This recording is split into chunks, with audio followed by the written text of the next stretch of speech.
નમસ્કાર દર્શક મિત્રો, @ગુજરાતમાં આપનું સ્વાગત છે।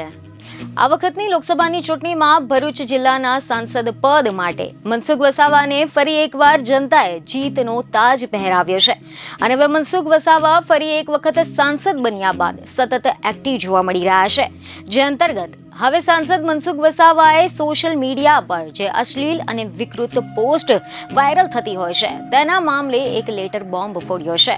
રિપોર્ટ એવા સામે આવી રહ્યા છે કે સાંસદ મનસુખ વસાવાએ કેન્દ્રીય સૂચના અને પ્રસારણ મંત્રીને એક પત્ર લખ્યો છે, જેમાં તેમને એવી માંગ કરી છે કે ઓટીટી અને સોશિયલ મીડિયા પર વધી રહેલા વિકૃતિના દૂષણો સામે તાત્કાલિક નિયંત્રણ લાવવામાં આવે। મહત્વનું છે કે જ્યાં એક તરફ ડિજિટલ યુગમાં દિન પ્રતિદિન સોશિયલ મીડિયા વ્યાપ વધી રહ્યો છે, ત્યાં જ બીજી તરફ ઓટીટીના માધ્યમોથી લોકોને વેબ સિરીઝ સહિતનું મનોરંજન મેળવતા હોય છે, પરંતુ સોશિયલ મીડિયાના આ બધા પ્લેટફોર્મ પર વધી રહેલા વ્યાપથી બીજી બાજુ અશ્લીલ અને વિકૃત સામગ્રીઓ પણ વધુ પીરસવામાં આવી રહી છે, જે અંગે ભરૂચ નર્મદા જિલ્લા સાંસદ મનસુખ વસાવાએ અવાજ ઉઠાવ્યો છે અને કેન્દ્રીય સૂચના અને પ્રસારણ મંત્રી અશ્વિની વૈષ્ણવને એક પત્ર લખ્યો છે।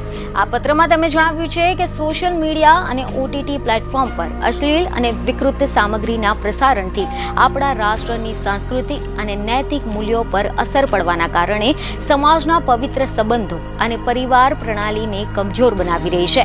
આ સાથે જ તેમણે વધુમાં જણાવ્યું છે કે બીએનએસ એક્ટ, મહિલાઓના અભદ્ર પ્રતિનિધિત્વ અધિનિયમ અને આઈટી એક્ટમાં સંશોધન કરીને તાત્કાલિક નક્કર પગલાં લઈને કાર્યવાહી કરવા માટે રજૂઆત કરવામાં આવી છે।